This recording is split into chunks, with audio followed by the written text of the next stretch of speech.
ఆగండి మామరోస్ పెట్టుకోకండి.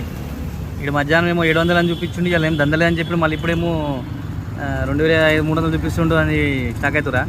మళ్ళీ అది కూడా మళ్ళీ 36 ఆర్డర్లు తక్కువ కూడా కాదు, మన లాంగ్ లోడే అనుకోనికి చిన్న చిన్న తక్కువ ఆర్డర్లు కూడా కాదు అనుకుంటులే.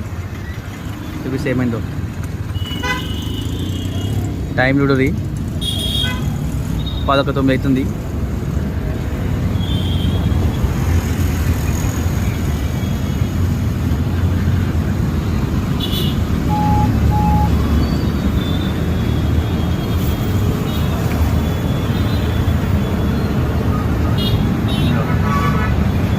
ఆ 900 యాడ్ అయింది మనకి, అందుకే అంత 2300 చూపిస్తుంది.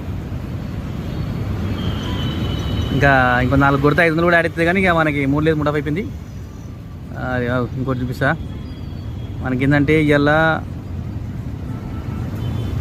ఇది అయిపోయి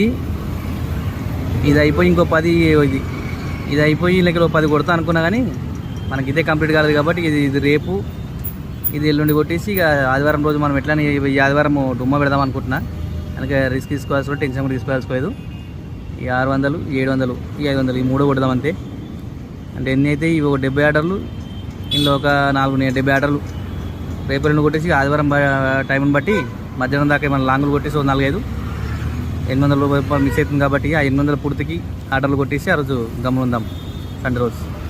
ఓకే, మొత్తం మీద ఇవాళ ఎంత అయింది? 2285 రూపాయలు 36 ఆర్డర్లకి. ఇలాకి వెళ్ళి 900 తీసేస్తే 1300 రూపాయలు అయినట్టు ఈరోజు మనది. 36 ఆర్డర్లకి 1300. ఇది కూడా తక్కువనే బిస్కెట్. అంటే అప్పుడప్పుడు అట్లా అవుతుంటుంది అన్నమాట. చెప్పినాక మధ్యాహ్నం పెట్టినా ఒకటి ఒప్పుకుండాలని డిసప్పాయింట్ కావద్దు. అప్పుడప్పుడు అవుతుంటుంది. ఎట్లైనా వచ్చేవారం మీడు కాక ఇప్పుడు 2 వారాలు ఇచ్చిన కూడా వచ్చేవారం మీడు కాబట్టి దీన్ని కొట్టుకొని గమనుందాం. ప్రస్తుతానికి అయితే ఇది షెడ్యూల్ 7 నెలసి వాసం అనుకుంటున్నా. రవీంద్ర భారతి అసలు పైన గుట్టగాడ ఏంటది బిర్లా మందిర్ దగ్గర డ్రాప్ చేసి కిందకి వచ్చిన. అసలు మనకు ముందు బిర్లా మందిరం కనబడటం ఒప్పుపోతుండే పైకి, కానీ ఖైరతాబాద్ కనబడ్డదని చెప్పి నాంపల్లి నుంచి యాక్సెప్ట్ తీసుకొచ్చిన, హ్యాబిట్స్ పోయి పట్టుకొచ్చిన. ఇక్కడికి వచ్చినా కానీ బిర్లా మందిర్ అంటాడు. కింద వదిలేద్దాం అనుకున్నాను, 20 రూపాయలు టిక్ యాడ్ చేసింది అలా. ఆయన తెలియదు లొకేషన్ సంగతి. సరే అని చెప్పి వెనకకెళ్ళి మనకు తెలుసుగా, వెనకకెళ్ళి తిప్పుకొని తీసుకొచ్చి పైన డ్రాప్ చేసిన. అది మొత్తం మీద అయింది. ఫాలో కొట్టేసేయండి, సబ్స్క్రైబ్ చేయండి, లైక్ చేయండి వీడియోని. Thank you.